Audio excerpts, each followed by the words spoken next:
welcome to downtown Joliet.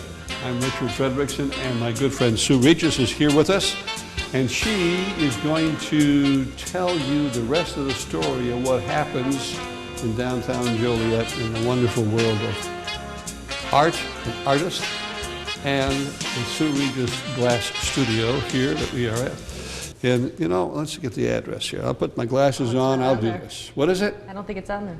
Well, then I can't tell it. Do you want me to tell it? Yes, please. It's 32 West Clinton Street in Joliet, Illinois, right across from the Joliet Public Library here in downtown Joliet. There you go. Now, even more important than the address is the contact information, because once we get going here, we're going to be covering all kinds of topics and subjects in the world of glass creation.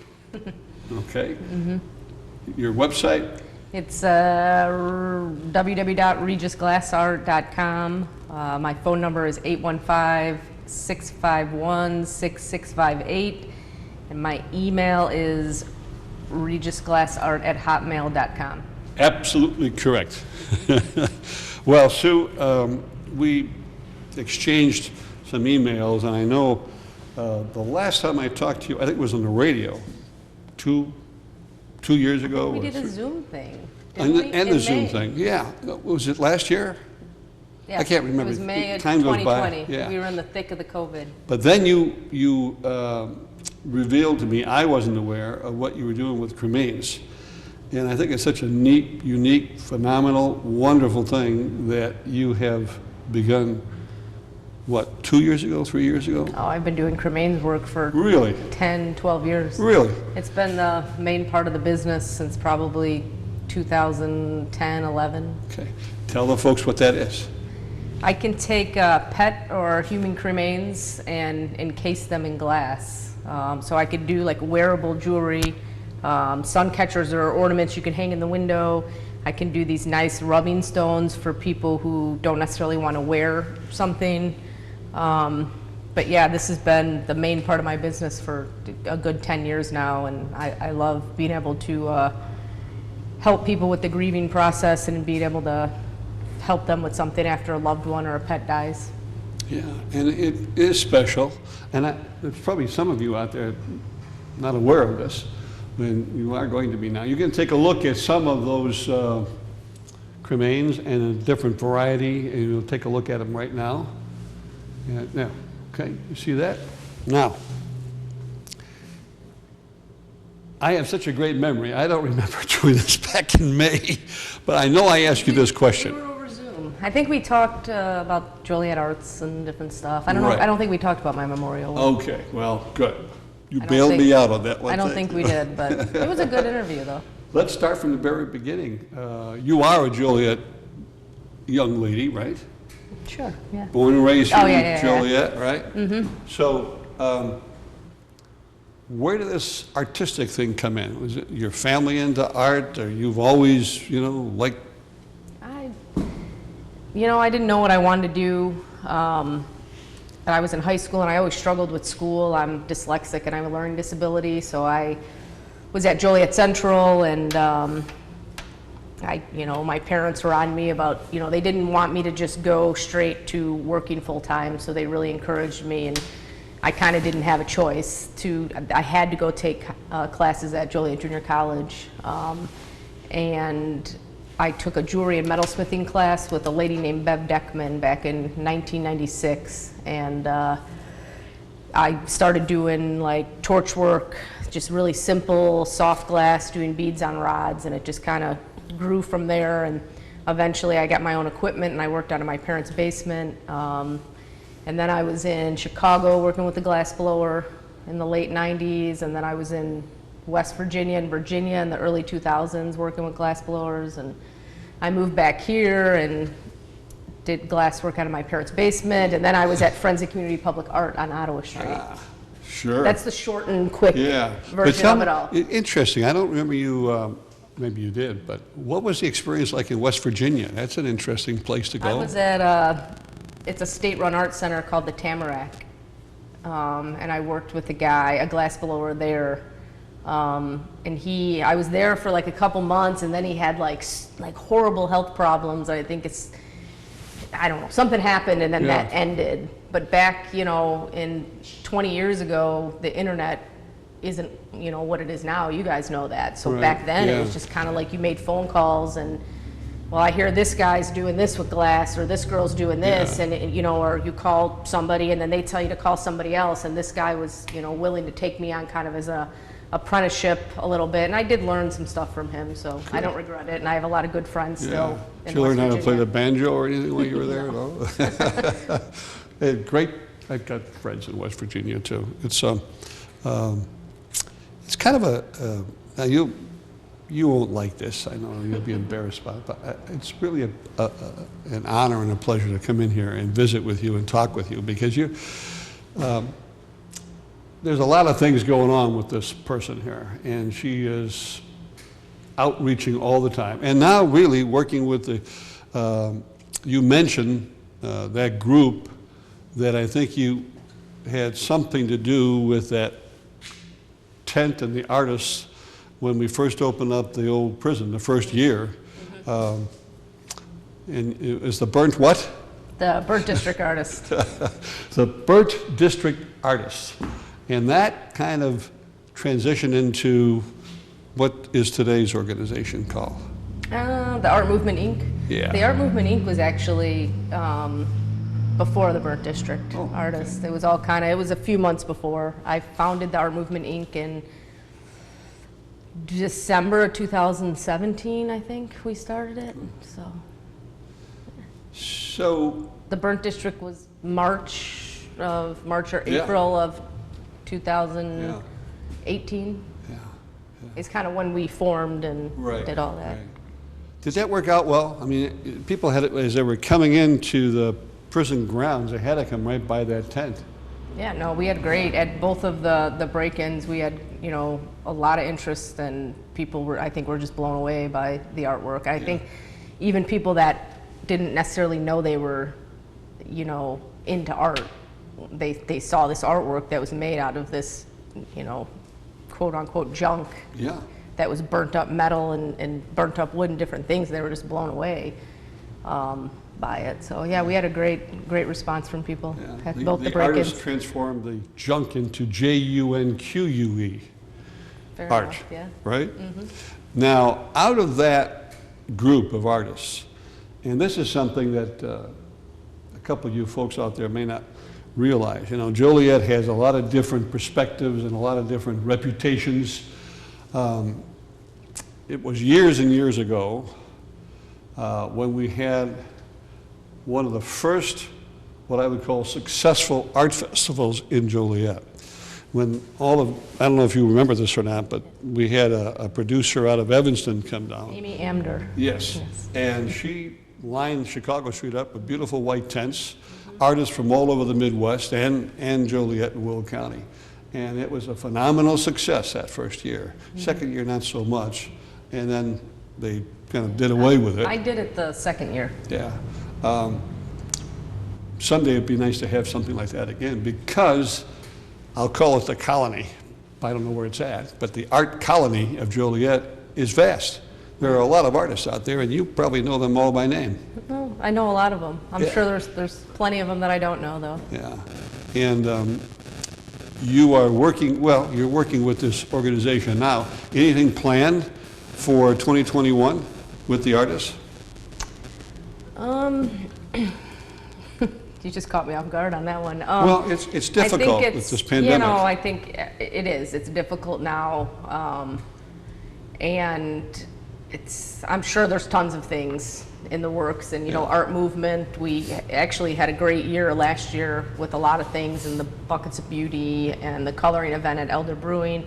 So I'm sure we plan on doing more stuff like that. Yeah. And the gallery next door, the Strange and Unusual Gallery, they are Burnt District artists, and they're doing amazing stuff next door. So they are really housing a lot of the local art and different things. We're going to visit with them soon.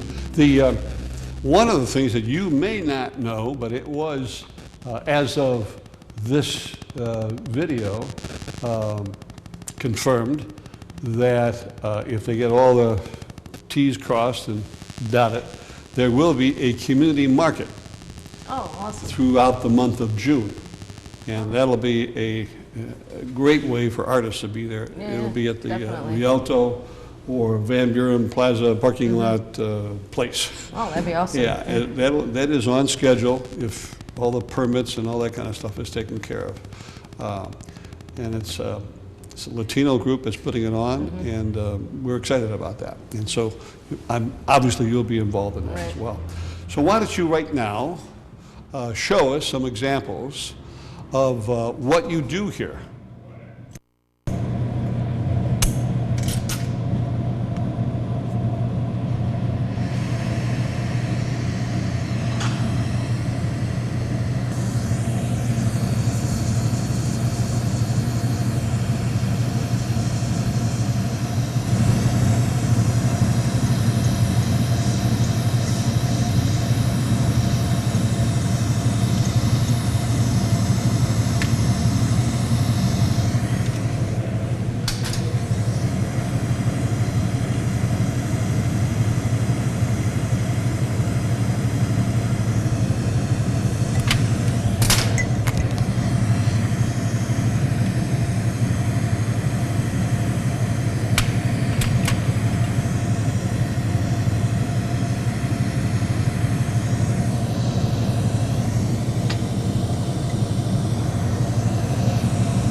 Yes, that will anneal it, so strengthen the glass and then slowly cool it down.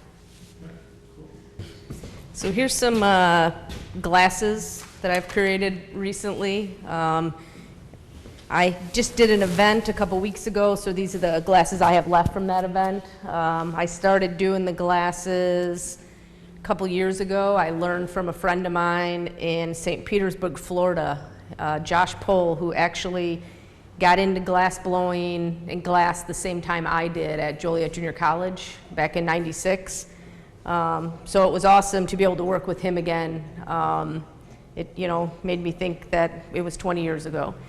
So here's some examples of these, and I still do a lot of wearable pieces, jewelry pieces, and then I've been doing these nice love orbs here, and I got a bunch of them hanging in the window too. Well, thanks for the tour of the glass, but there's a couple things on this wall that you did not make.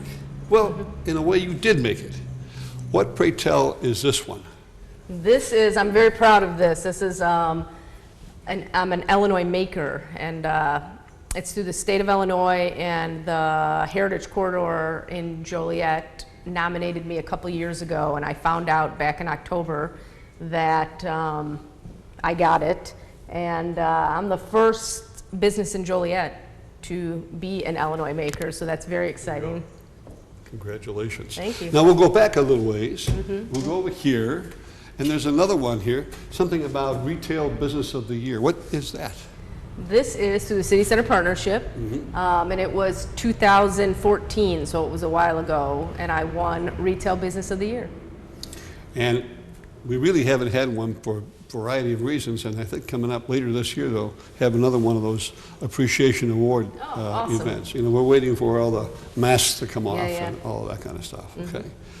We're going to do a couple things now, and I think pay close attention to this. I know you're not doing this now because of all this virus business going on. But when I would walk by, take my walks in downtown Joliet, and look in here, usually toward the later afternoon or early evenings, you could hear laughter, some fun and enjoyment going on. What in the world was that? I offer groups and workshops that the public can come in and do like make your own pendants with me. So you get to pick out your colors, and then I help kids or adults one-on-one make them. Unfortunately now, because of COVID, I haven't been offering these groups, but I'm hopeful that I could figure out a way to open them back up, maybe sometime by this summer, I'm hoping. Yeah, great idea. We'll put information on there, by the way, for the website, the email, the phone numbers, all of those things for you.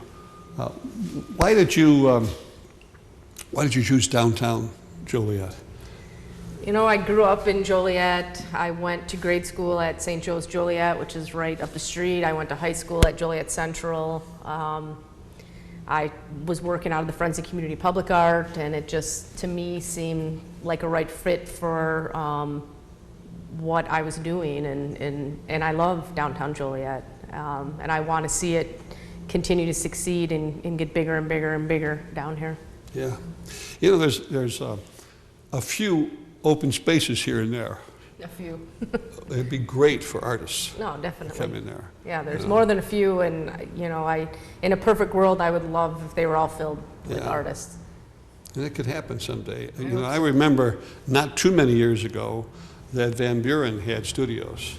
I mean, University of St. Francis has one right by Scott and Van Buren, but for a season, there were artists in those showrooms for a while, but that is soon to come. So coming to a town near you called Joliet is Sue Regis, and we're about also to visit this strange and unusual gallery for more art coming your way here on Channel 6 and YouTube.